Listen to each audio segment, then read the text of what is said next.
Good morning, everybody. In person, everybody online. I'm Claire Villarreal. I'm one of the senior students here at Dawn Mountain. And this is our last first Sunday in this building. So surprisingly, this morning's talk is going to be about impermanence and change.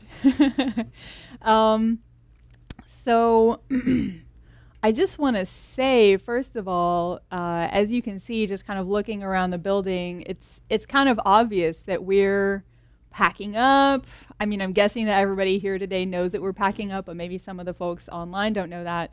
We're packing, we're moving. We have purchased our own home, which is so exciting. Yay! And we have some wonderful friends at the Institute for Spirituality and Health who are letting us stay with them for a bit and broadcast from there. And we're going to have some additional opportunities because we're there. Like, for instance, there's going to be Qigong or Tai Chi before the Teaching Tuesdays if you want to come and get your Qi on first. So it's really cool.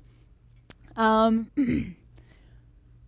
having said that, I just want to kind of welcome everybody to what feels like a somewhat historic day and a somewhat, there's kind of a tangible like tingle in the air to me about it that we're all here together to kind of witness this transition and experience it together.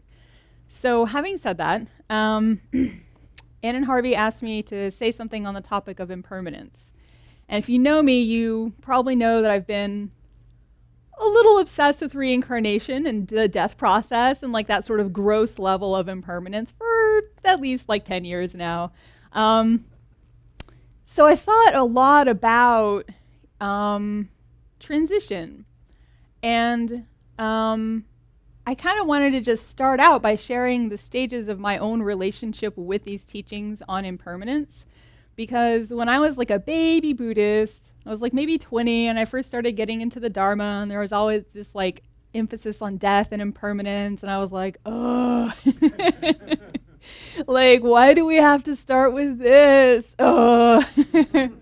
I mean, when you're 20, I think it's hard to take in, the reality of impermanence, the reality of change, the reality that the way you are is not stable and that you don't ever I hope this is not like a spoiler alert, I don't think, because like I don't see anybody here who's 20. I mean, there's like somebody who's a lot less than 20. Oh, my bad, except for Selwa.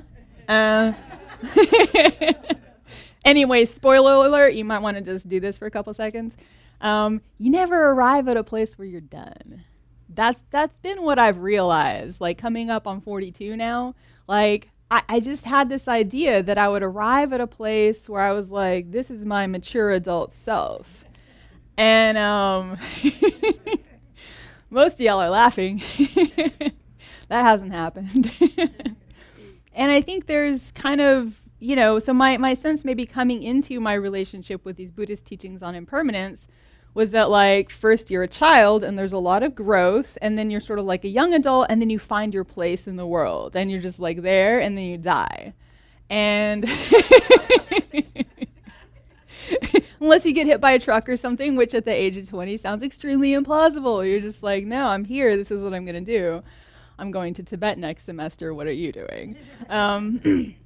So I think I came into these teachings on impermanence with that sort of sense of it, that there are these big blocky chunks of time. And there's like, now I am a child. Now I am an adult. And then you kind of are moving from one blocky thing to the next blocky thing.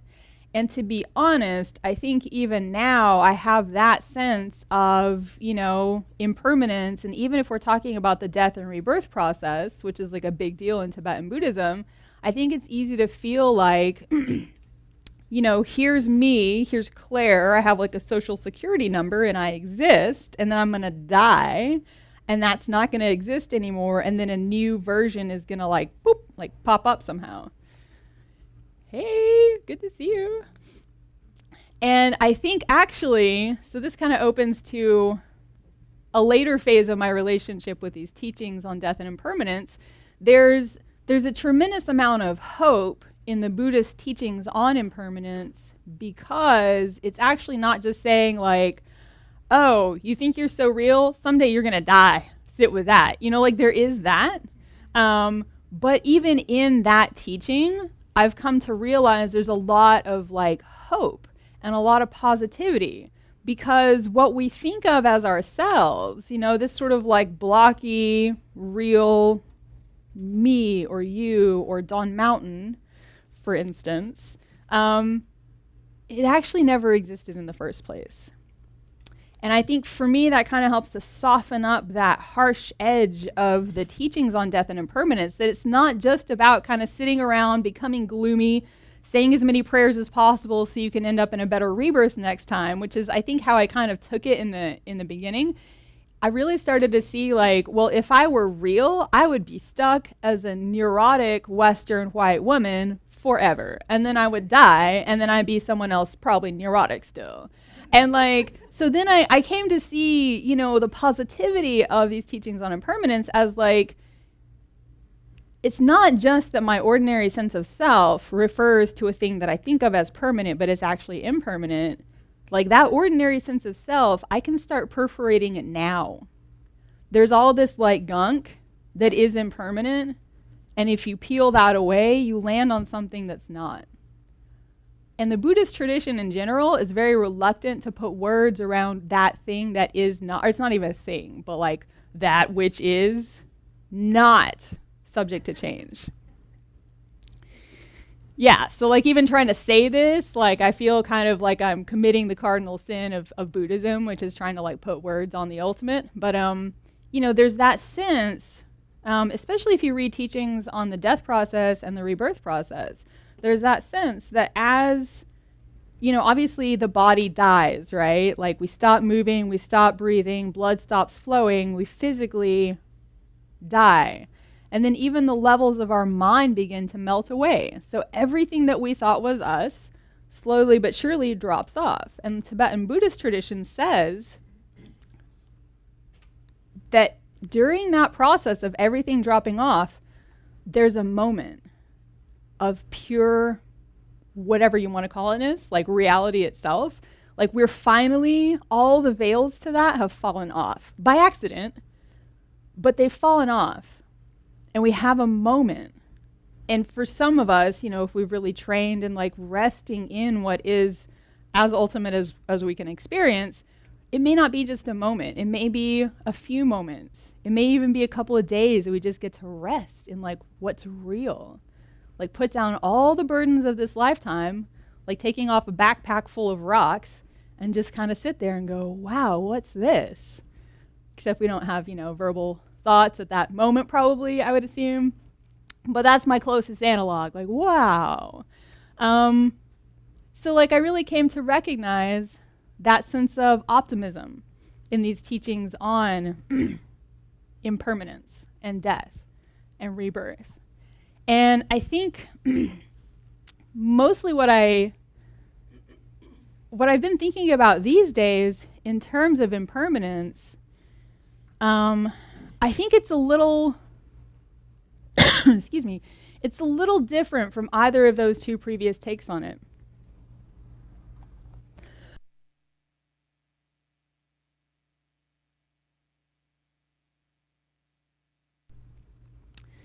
Nowadays, I can really see something else behind that teaching on impermanence, too. It really has to do with this idea of the bardo, which is another really important term in Tibetan Buddhism. And the literal meaning of the word bardo just means like in between. And this idea of the bardo, excuse me, is that if you've heard it colloquially, well, then A, you're probably a Tibetan Buddhist nerd like me. But if you've heard this term, bardo, people usually use it to refer to the period between the end of one life and the beginning of the next life. So it's kind of this period where your previous identity has been stripped away. And you're very sensitive, you're in a very subtle form. It's supposed to be a really excellent time for realizing what's reality, because all this other gunk has like fallen off, you know, so you're like optimizing an accident basically, we can't, with our ordinary mind, like decide to take off our ordinary mind. That just doesn't, it's not an option really. So like at the time of death, it's sort of like it falls off. Like a I don't know, a snake. Well, its skin doesn't really fall off, but if you imagine a snake that's like, whoop, my skin fell off. It's sort of like that. That's how I imagine it. A moment where you find yourself accidentally in the most pristine, real, unobstructed state of, I can't even say mind, something beyond ordinary mind. You find yourself there, and you have a moment to take advantage of it. So I want to tie that back into this process of transition that Don Mountain is in. But first of all, I just want to explain there are different types of bardos that are described in classical teachings on this. So they can be categorized in different ways, like 4 bardos, 6 bardos, 3 bardos, et cetera, et cetera. But like the division that I want to talk about now is basically there's a bardo of life. So like from the time that this life begins, from the time that you're conceived and you begin to grow, all the way through the end of this lifetime, that is a bardo. It's a space between a birth and a death.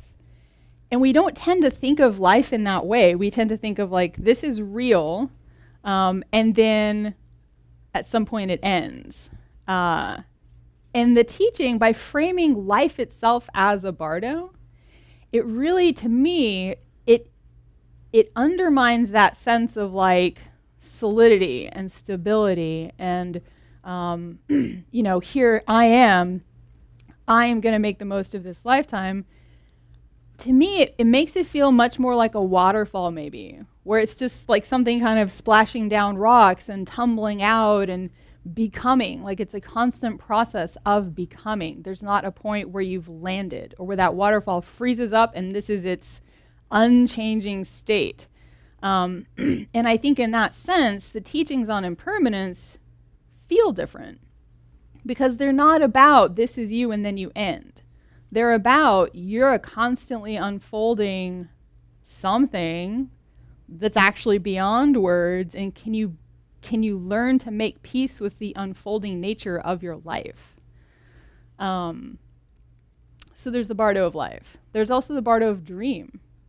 So every time that you fall asleep, you're entering a little space between waking moments, and anything can happen. There's also the bardo of meditation. So, and the technical definition of the bardo of meditation is that you're in a deep non-conceptual state. So probably most of us experience that bardo of meditation, if we're lucky, a couple of moments during any given meditation session. But it's kind of a moment when your ordinary mind has stopped defining your reality, just for a second, split second even, and you just have a moment in between. What is there? And a lot of people would want to say, well, there's nothing, or there's a space, or there's a whatever. But like, I think what we're glimpsing in that moment, however tiny, however like not fully grasped or understood it might be, we understand something more real about ourselves than we do in our waking life. There's something that releases its grasp. So there's that bardo of meditation. And to me, framing basically any moment of our existence as part of some bardo, to me that's kind of where I'm sitting with the whole teaching on impermanence these days. It undermines that sense of solidity and stability that's very easy to fall into. It undermines the sense that tomorrow is going to be the same as today. Next week is going to be the same as this week. Next month is going to be the same as this month. I think it's really easy to feel that when you walk into this room, and if you're the online audience, you can't see this, but like, this is what I noticed first as a broadcast team member, like the entire broadcast station, it's gone. My God, what are we even going to do?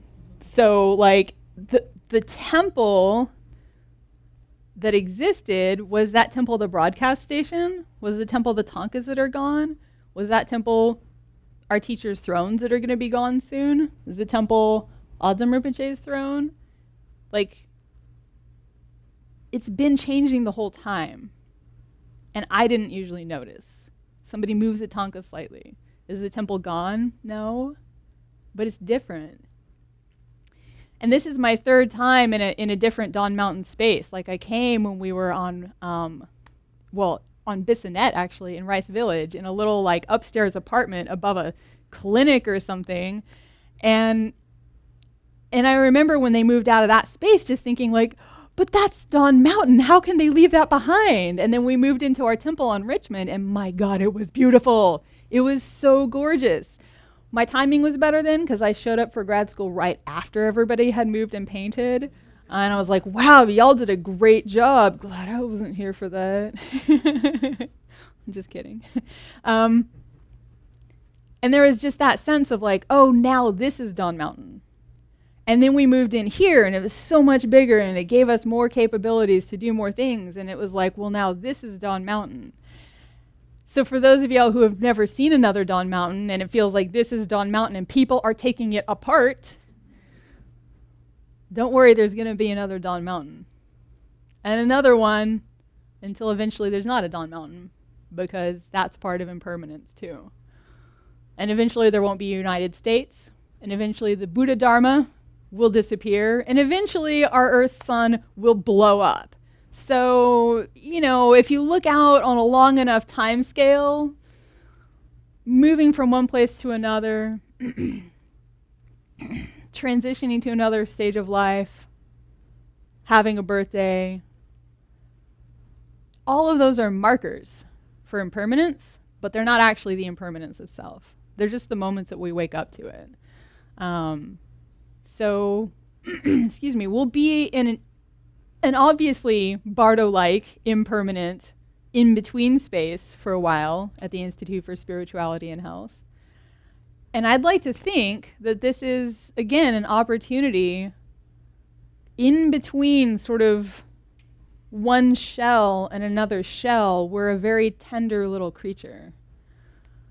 I mean, all of us collectively as Dawn Mountain. And Tibetan Buddhism tells us that those bardos are places of tremendous spiritual opportunity.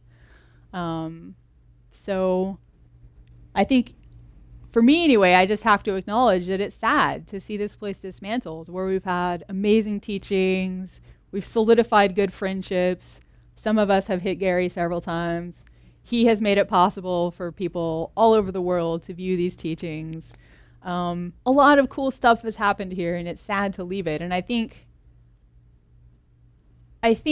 I've gone through phases of experiencing the sadness of impermanence and experiencing the optimism, and now I think I'm better able to hold both. It is sad, and it's hopeful. To have a new beginning, the old thing has to die. It has to go in that temporal sequence. But even as the old thing is dying, the seeds of the new thing have already been planted. And obviously the teachings in Tibetan Buddhism about sort of the death process, reincarnation, the Bardo period in between, they're about an individual and their mental continuum. But I think it applies to us all collectively too, that we're in this space really together, and that in a way there's sort of an emergent entity that is Dawn Mountain that arises from the love that all of us have for these teachings, for our lamas, for each other. And so today is a bittersweet day as we take apart our temple. And we're going to be homeless for a little while. And then we're going to have a really awesome space. We don't have a video of it up on Facebook yet, but I think we have one that is shareable soon. So that's mostly what I wanted to share. But the last thing I wanted to say is that, to me, I've been thinking about refuge a lot. This idea of what it means to have an orientation toward that which is deepest and most real in our lives. The sort of classical way that you become Buddhist is you take refuge in the three jewels, the Buddha, the Dharma, and the Sangha. And I think what I've been recognizing here more and more recently is that, and of course, this is something that Tibetan Buddhism teaches from the time that you start learning about refuge. It's just taken me about 20 years to really start to understand this. They say that ultimately, you're your own refuge. Like the whole point of bowing down to a Buddha statue, if you feel like doing that, is that you can recognize in that image of the Buddha something you haven't yet seen in yourself. And for some of us, it might be completely blind faith that that even exists in us. You know, we might I've spent probably 20 years bowing down and thinking like, yeah, but not me. Like maybe everyone else is going to actually become a Buddha someday, but they haven't seen the inside of my mind. I might be the only one left here after everyone else is a Buddha. But I think really the whole point of this teaching on refuge is that there is something that is real about us. There is something in all this stuff that's changing, all this stuff that's unfolding, the shifting of our own identity, the way we understand ourselves, like that's actually at the end of the day not us. Like all that stuff that can drop away, it's not what's real now. And to me, that's kind of what I've been looking at as a teaching on refuge that's connecting us to what is not changing. Does that make sense? You know, the Muslims have this saying, there is no God but God. That's the first part of their confession of faith. And I think, like I've talked about this before, but to me, when you apply that in terms of refuge, like there is no refuge but what is ultimate. It kind of shows me what I usually take refuge in. Like last night, I took refuge in Harry Potter. It's the 4th book, Goblet of Fire. I just started reading again. Love that book. But I read it because I just needed to turn my mind off. Where do I go when I just need to turn my mind off? I go to Harry Potter. Someone else might go to like TV or alcohol, whatever. And I think, you know, how many of us actually take refuge in our phone? Like if I took refuge in my own true nature, the way I took refuge in my phone, and like before I leave anywhere, I just have to like unzip my bag and just touch it and make sure it's there. I'd be a freaking Buddha already. I'd be like, hey, y'all, I'm levitating today because I can. We'd be reminding ourselves of it all the time. And, you know, I think that's the purpose of refuge is like, how permanent is anything you see on Facebook or Twitter or like, I don't know why, I think I'm masochistic, but I've just been checking my news feed like obsessively, especially these past few days, the whole like, you know, Supreme Court hearings and whatnot. Like like I enjoy tormenting myself. How permanent is that, y'all? Like 500 years from now, I'll probably be an ant or something, still trying to realize my Buddha nature. It won't have mattered at all. Like what if I were spending that time reminding myself who I am? But it's so easy. I mean, we're always looking for refuge outside ourselves. That's why we have Buddha images. I mean, they're competing with cell phones, so like, that's tough. But I think sometimes, you know, especially people who are a little bit like burned by religion and they see these images outside ourselves and they see people like bowing down to them or showing signs of respect to them. I mean, I'm bowing down to my phone every time I take it out and I check the news or my Facebook feed or whatever. And that is taking refuge in something that is not ultimate. So, you know, I think that teaching on impermanence, especially if you kind of weave it into that teaching on refuge, it's all about noticing, you know, who are you from one moment to the next?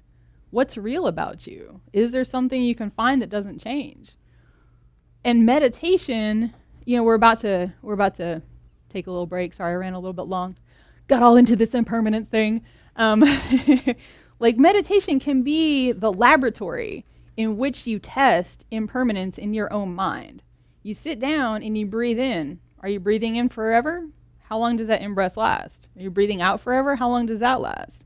Like any given thought that you have, how long does that last? I mean, really, like one time, y'all have probably heard this story before, but one time I was on retreat and I became obsessed with the idea of sushi. And for like probably an hour, I could not stop thinking about sushi. That's unpleasant. But sooner or later, I was like, oh my God, I got distracted by something that wasn't sushi. Yes. So like, I'm just inviting you. We're going to take a little break, little bio break. I'm just inviting you when we sit down and we do our meditation If you feel like it, use it as a laboratory. Are your thoughts you? How long do they last? Is your body you? How long does any bodily sensation last? Is your mental consciousness you? How long does any given, image stay the same? So I'm out of time. I have to stop. If you have any questions, we're probably not going to have a chance to talk about them now, but maybe you can jot them down, even take a note on your phone, and then we can talk about it after the main meditation session. So thank you. Let's take about 5 minutes. That means we're going to get started late. Sorry, but that way everybody has a chance to pee.